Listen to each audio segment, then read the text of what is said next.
हज़रत हुज़ैफ़ा बिन यमान एक सहाबी थे, मेरे नबी करीम अलैहिस्सलाम ना उनसे राज की बातें करते थे। हर बंदे का आज़मा ठीक नहीं होता, सबसे राज की बात नहीं करनी चाहिए। हज़रत हुज़ैफ़ा बिन यमान कहते हैं हुज़ूर राज की बातें बताते। मदीना मुनव्वरा में जो मुनाफिकीन थे उनकी लिस्ट भी नबी पाक ने हज़रत हुज़ैफ़ा बिन यमान को दी थी। जब कोई मशकूक आदमी मर जाता ना तो सहाबा कहते हैं हम देखते अगर हज़रत हुज़ैफ़ा ने जनाजा पढ़ा है तो हम भी जनाजा पढ़ लेते।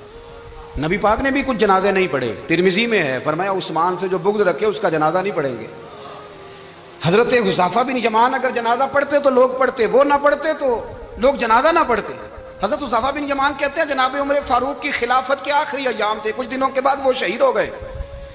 फरमाते आधी रात का वक्त था, मैं घर में सोया था बड़ा बेफिक्र, अचानक मेरे दरवाजे पे दस्तक हुई, मैं घबरा के उठा, इतनी रात को कौन आया? कहते कुर्बान जाऊं, दरवाजे पे गया तो अमीरुल मोमिनीन फारूक आजम दरवाजे पे। मैंने कहा उमर कोई हुक्म था तो मुझे बुला लेते। कहने लगे मैं ना अमीर बन के नहीं आया, तेरा वीर बन के आया हूं। अमीरुल मोमिनीन की हैसियत से सरकारी काम से बुलाता तो वहां बुलाता, मुझे एक जाती काम पड़ गया। कहते मैंने उमर को घर के अंदर बुला के चारपाई पे बिठाया, मैंने कहा हुजूर मैं गरीब आदमी, मैं क्या आपके काम आ सकता हूं? तो कहते उन्होंने ना मुझे साथ बिठा लिया, फिर मेरा हाथ पकड़ लिया, कहने लगे तू उमर को जानता है? उमर झूठ नहीं बोलता। तू जानता है? उमर वादों का पक्का है। कहा हुजूर जानता हूं। कहा मैं उस वक्त आया हूं जब देख भी कोई नहीं रहा। हज़रत हुज़ैफ़ा बिन यमान कहते हैं परेशान हो गया, हुजूर पहेलियां ना बुझवाए, मेहरबानी कर बताएं किधर आए हैं। तो उमर फारूक फरमाने लगे 62 साल का हो गया हूं, 63 में चल रहा है, दाढ़ी सफेद हो गई है, फल पक गया, उठ फरीदा सुतिया, दाढ़ी आ गई पूर, अग्गा नेड़े आ गई, पिछा रह गया दूर, अब ना अब कब्र अशर का मामला साफ नजर आने लगा है। कहा हुजूर मुझसे क्या चाहते हैं?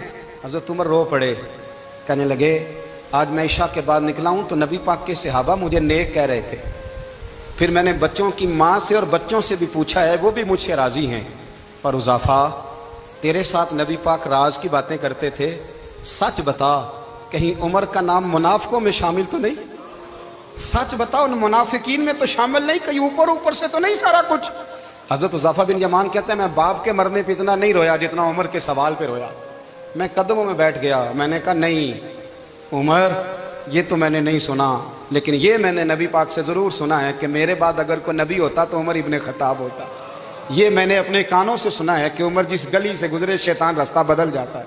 ये मैंने अपने कानों से सुना है कि 950 साल हज़रत जिब्रील जनाब उमर की शान बयान करें तो फिर भी बयान नहीं हो सकता। ये मैंने ज़रूर सुना। दोस्तों सारी ज़िंदगी हज़रत उमर ने अगर दूसरों का मुहासबा किया तो अपना और अपने बच्चों का भी कड़ा ख्याल रखा, अपनी ज़ात पर बड़ी तवज्जो दी।